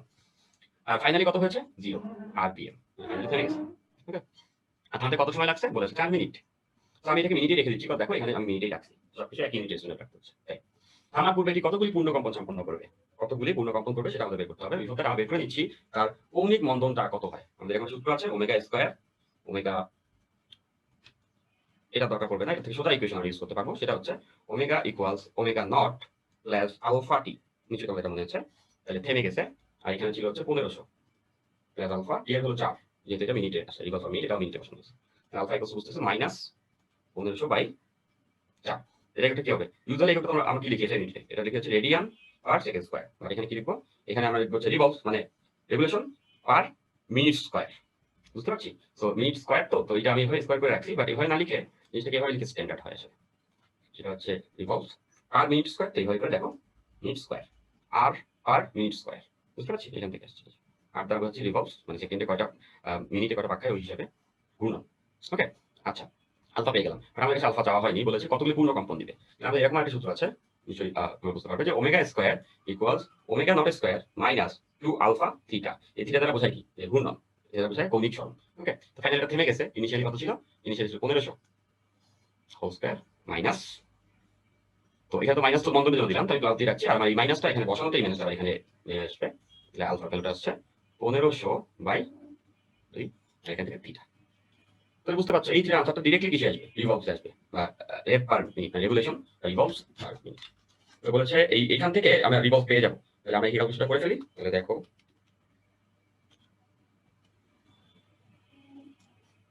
বুঝতেই পারছো, এটা যদি ভাগ করা হয় এটা হচ্ছে 1500 আসবে। তারপর হচ্ছে থামার পূর্বে আমরা বলছি থিটার ইউনিটটা কি হবে, ওই যে আর কে আমরা একটু পর করে দিলাম রেভলিউশন করবে। তবে এখানে বুঝে ফেলছি থামার পূর্বে ফ্যানটি কতগুলো রেভলিউশন দিবে, 1500টা, মানে 1500 পাক খাবে তারপরে থামবে। ক্লিয়ার, সবাই বুঝে ফেলার কথা। ওকে, তো এই যে আমি যে এককটা ভাবে করে রেখেছি, তোমরা চাইলে এইগুলো প্রত্যেকটা 1 সেকেন্ডে নিয়ে যেতে পারতা, করে যাবার করে পরে আবার কনভার্ট করতে পারতা। ভাই হ্যাঁ। ওই 1500/4 আলফাটা অ্যান্সার হলো 3000। 1500/4। হ্যাঁ হ্যাঁ, মানে আলফাটা 1500/4। Thank you. এই দেখো, এই যে আমি ভুল করেছিলাম, দেখছো? এটা হচ্ছে যে এইখানে কিন্তু 4 ছিল, পাশে 2, এই ভুলগুলো তোমরা করো না। হ্যাঁ, এইগুলো আমি করতাম যখন আমি ইঞ্জিনিয়ারিং সময় পড়ালেখা করতাম, প্রচুর এই ভুল করতাম এবং নিজের উপর নিজে রাগ উঠে যেত যে এটা কেন ভুল করলাম। এই ভুলগুলো করবে না তোমরা। ওকে, কেয়ারফুল থাকতে হবে যাতে করে এই ভুলের ভারগুলো কমে যায়। So, এইটা হচ্ছে 3000 রেভলিউশন। সো দ্যাটস ইট, আমাদের ক্লাস টাইমটাও শেষ এবং আমাদের ক্লাসটাও শেষ। ঠিক আছে, তো আমরা এটা নাটসেল যতটুকু দরকার ততটুকুকে গুছিয়ে তোমার কাছে রিপ্রেজেন্ট করেছি। অ্যাডমিশনের এই স্টেজে খুব বেশি এগুলোর প্রবলেম না করে, বরং স্ট্যান্ডার্ড প্রবলেম খুব এফিশিয়েন্টলি ক্যালকুলেশন এরর কম করে, মানে এরোনিয়াস না হয়ে করাটাই হচ্ছে তোমার অ্যাডমিশনের পথে সাফল্যের দিকে আগানো। ঠিক আছে, তো তোমার যেটা করতে হবে, বেশি বেশি প্র্যাকটিস করতে হবে এবং তাহলে স্ট্যান্ডার্ড প্রবলেম কোনগুলো এটা বুঝতে হবে। স্ট্যান্ডার্ড প্রবলেম কোনগুলো সেটা বোঝার জন্য তোমার কাছে একটা স্ট্যান্ডার্ড বুক আছে, সেটা হচ্ছে কোশ্চেন ব্যাংক। কোশ্চেন ব্যাংক হচ্ছে ইতিহাস, তাই না? আমি কি বলবো সেটা কি বই পরীক্ষা আসবে না? Not necessary. আমি বইটা কোশ্চেন করছি না, আমরা কি করছি না, তাহলে বইয়ের কোশ্চেনে আগে কি আসছিল সেটাই তোমাকে বলে দিবে আসলে কি করতে হবে। কোশ্চেন ব্যাংক হচ্ছে আমাদের ইতিহাস, আর তোমরা জানো ইতিহাস লিখতো না চেতনায় মুক্তি, তাই তো? তো তোমরা যেটা করতে হবে, কোশ্চেন ব্যাংক ঘাটতে হবে, কোশ্চেন ব্যাংক ঘেটে বের করতে হবে। আচ্ছা আচ্ছা, এই টাইপের প্রবলেম এতটুকু স্ট্যান্ডার্ড করে যেতে হবে, তারপরে ওগুলো বেছে বেছে বই থেকে করে নিতে হবে। যে কোনো বই, ইসাক স্যার, তপন স্যার, যে বই তুমি পড়ো না কেন, যে কোনো বই থেকে ঘেটে ঘেটে ওই টাইপের অঙ্কগুলো করতে হবে। পাশাপাশি কোশ্চেন ব্যাংক থেকে বারবারই এই নলেজটা জেনারেট করতে হবে এবং আমাদের যে লেকচার নোটটা তোমরা পাবা সেটার সঙ্গে মিলিয়ে মিলিয়ে ওই টপিকগুলোকে করে যথেষ্ট প্র্যাকটিস করে ফেলতে হবে। এটাই হলো তোমার অ্যাডমিশন টেস্টের প্রিপারেশন। বুঝতে পেরেছি? তো এতটুকু আমার পক্ষ থেকে thank you everyone, see you again in our class. আচ্ছা, আমি কিছু বলবা? না ভাই, আমার আলাদা করে কিছু বলার নাই। তো স্টুডেন্ট তোমাদের সবাইকে অসংখ্য ধন্যবাদ। সবাই ভালো থাকো, সুস্থ থাকো, মন দিয়ে পড়াশোনা করো। এই ঠিক আছে ভাইয়া।